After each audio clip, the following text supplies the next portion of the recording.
Danny Flexen. Welcome to the latest edition of Seconds Out Reflections, our weekly look back at the boxing action of the weekend.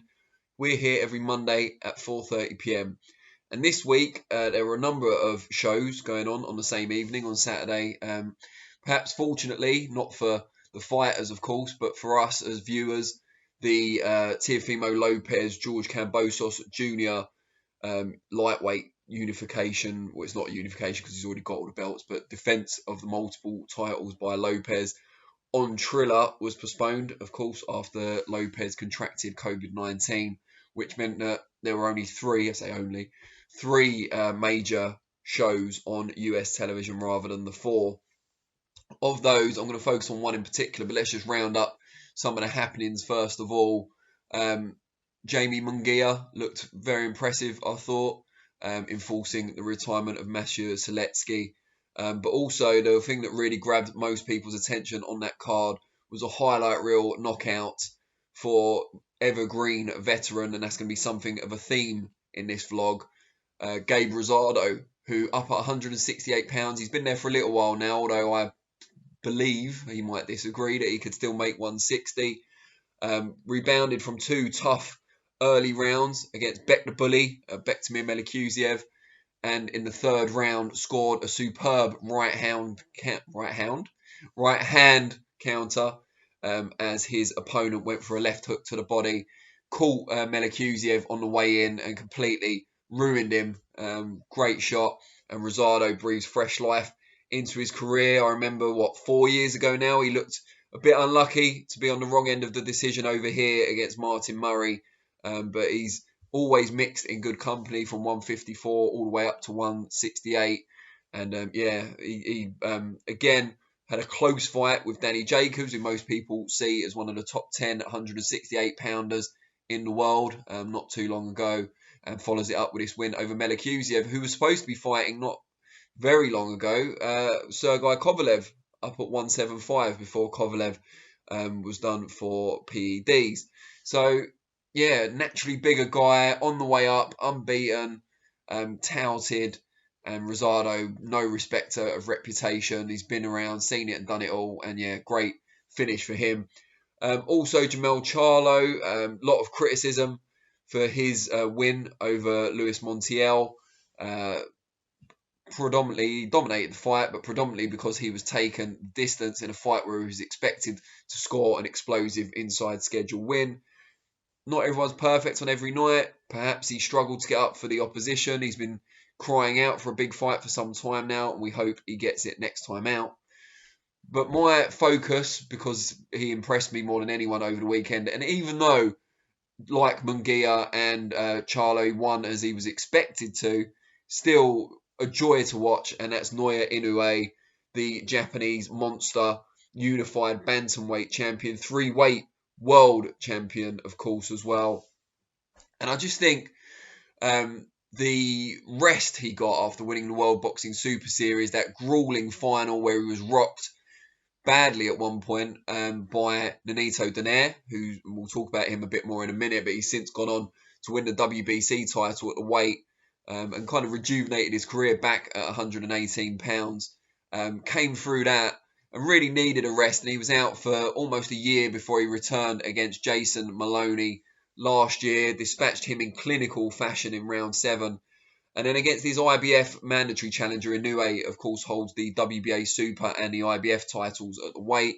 Against his mandatory for the IBF, Filipino Michael Dasmarinas, he got rid of him in round 3, dropped him 3 times in total, all with left hooks to the body. Just a typically surgical performance from the monster. Right from the opening bell, he was cutting down the space with his feet, cutting the ring off expertly against Dasmarinas, who looked apprehensive from the start, even before Inoue landed a big left hook high on the head in that first round that kind of shook him up a little bit, evidently buzzed him. But just generally looked, he was on the back foot, he was trying to land when he could, but even his kind of jabs to the body, right hands following through, didn't have full commitment on them. He was reluctant to plant his feet and stay in position in the pocket for sharp counters, because he knew, even before he felt the power, he knew from reputation just how hard Inoue could hit. And then in round 2, he was dropped towards the end of the round by a left hook to the body. It was a really nice combination, actually. I think it was like jab, right uppercut, left hook to the body. Obviously, right uppercut calls in Dasmarinas' hands to go up a little bit, and then found that gap underneath the elbow for the left hook. And down he went. Did really well to move and survive to the end of the round.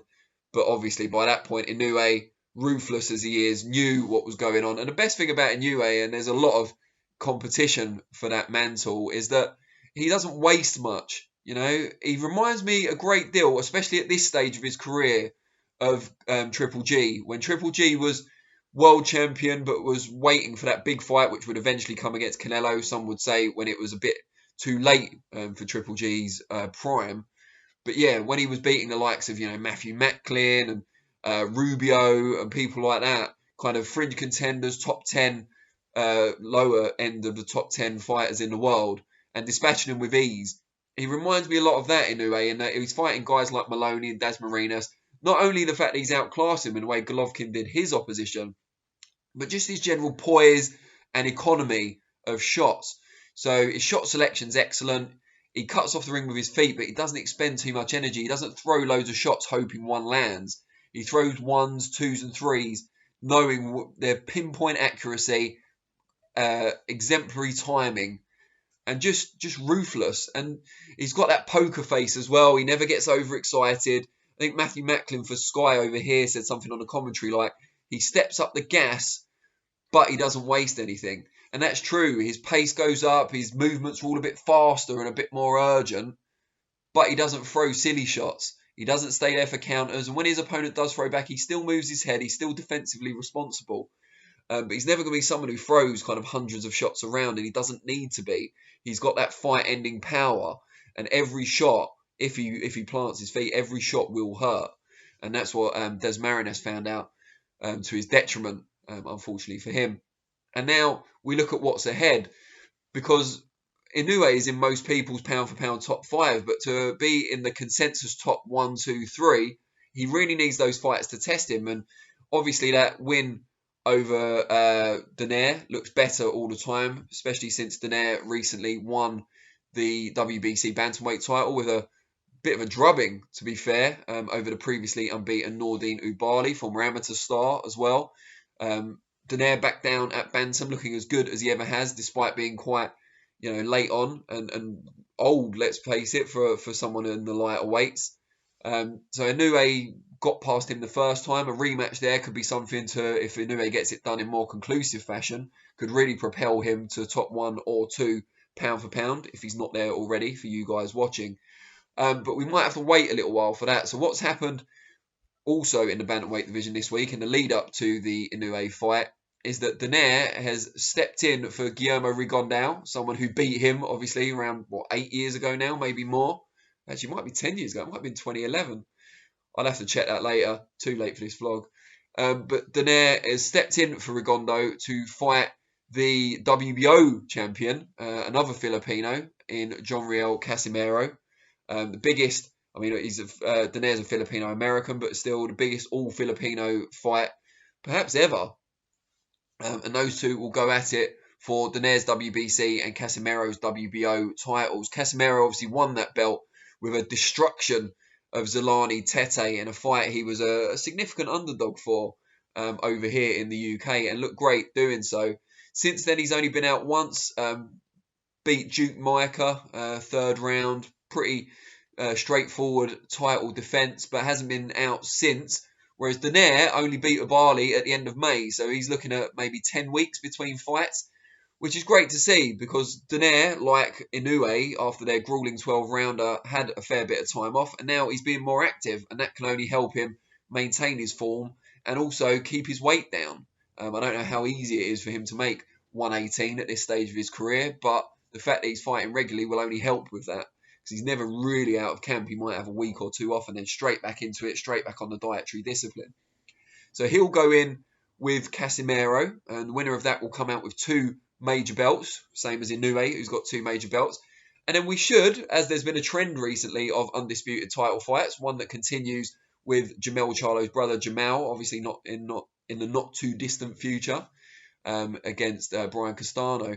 But what we should see is an undisputed bantamweight title fight in the near future, we would hope. I mean, Rigondeaux apparently, because he's not injured, he's just decided he will step out of that fight with Casimero. He'll fight on the undercard of Donaire against Casimero because he hasn't been in the ring for a long time. Sharpen him up a bit. He doesn't want to go straight into a really tough fight when he hasn't been in the ring for so long. And then he will hopefully fight the winner. But I don't know if there's any guarantee that he will fight the winner in the very next fight. If Rigondeaux's smart, he'll take another tune-up, wait in the wings, let an undisputed title fight take place, and then have it written in the contract, if he can, to challenge the winner for all 4 major belts.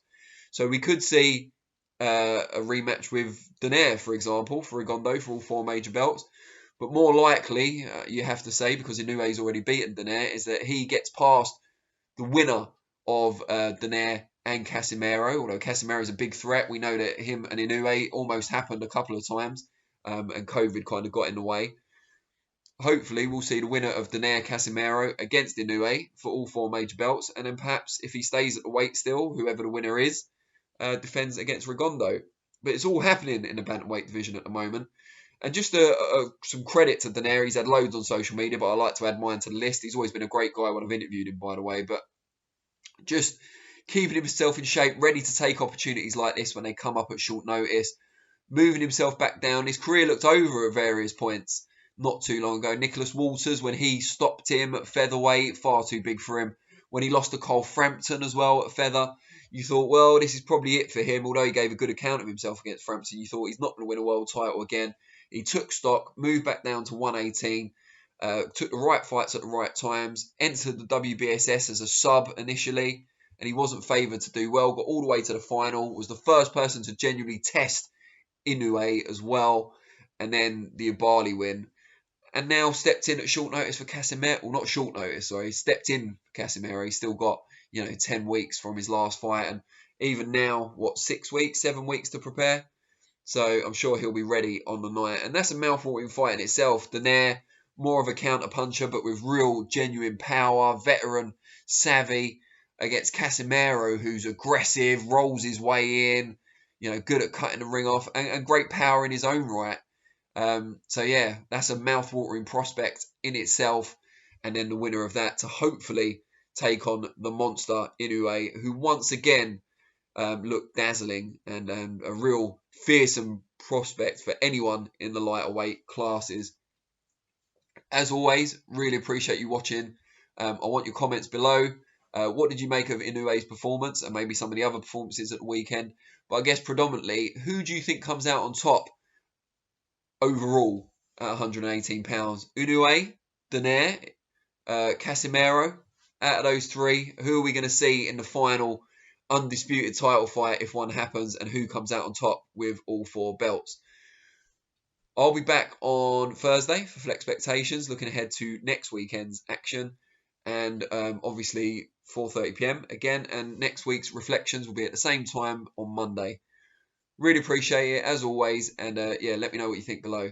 Thanks very much, and I'll see you all soon. Cheers.